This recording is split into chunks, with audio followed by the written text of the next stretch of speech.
Hey people, thanks for joining me today. We're talking about wisdom. We're in the book of Proverbs and we find ourselves in chapter 11 today. And this nails a very important issue for us. You see, chapter 11 is made up of a lot of one-off hits of different things and what's good, what's bad, and what's indifferent. And the root of all that is bad is found in one word, and that is pride. It says in verse 2, when pride comes, then comes disgrace.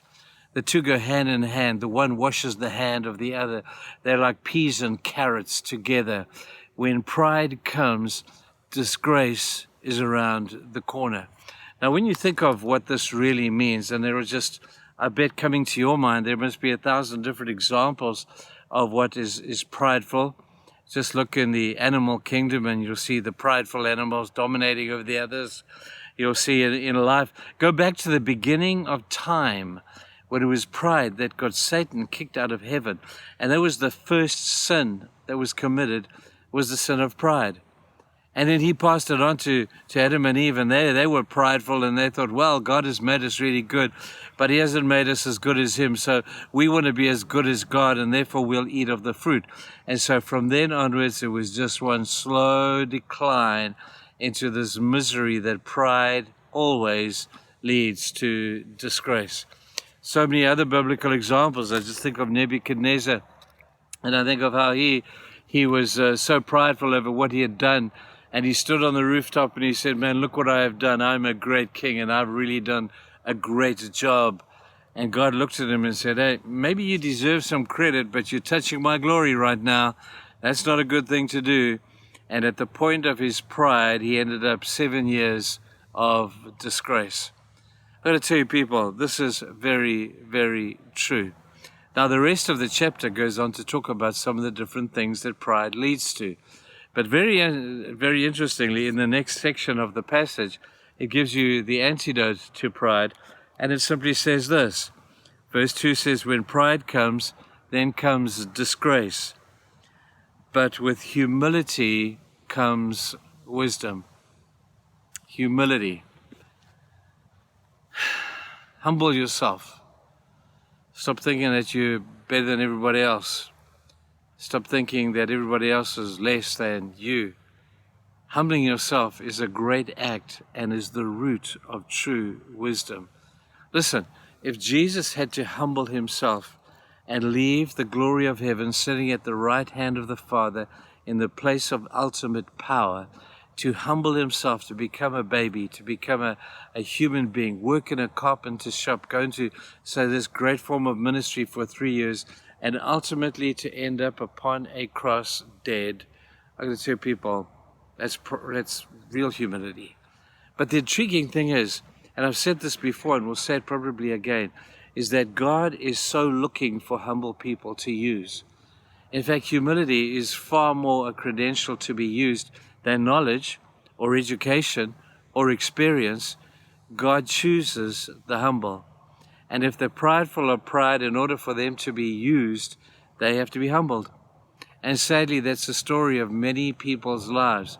I know too full well the extent to what God demands humility.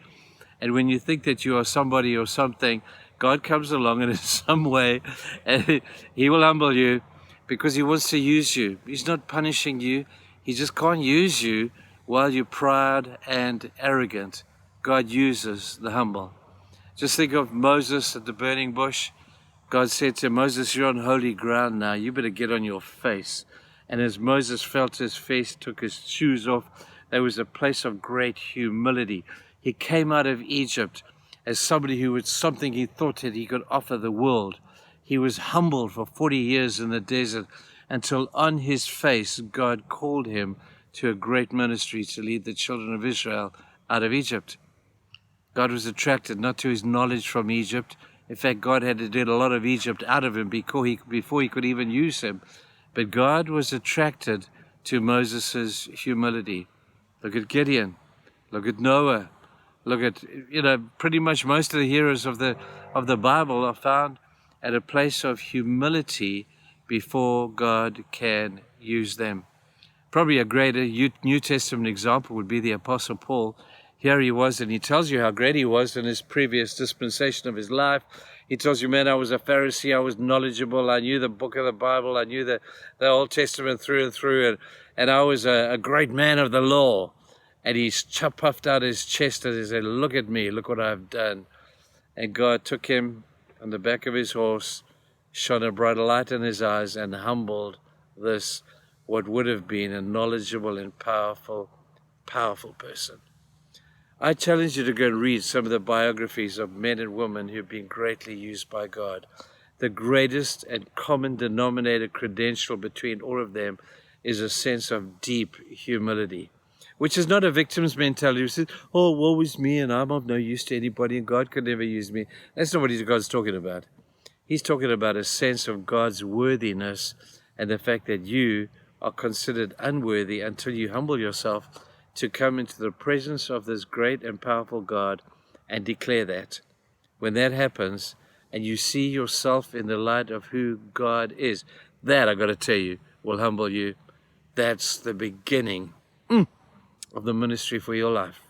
That's the beginning of an intensely enjoyable Christian experience, an intensely usable Christian experience for the glory of God. Think about that. Bye-bye, people. We'll see you tomorrow.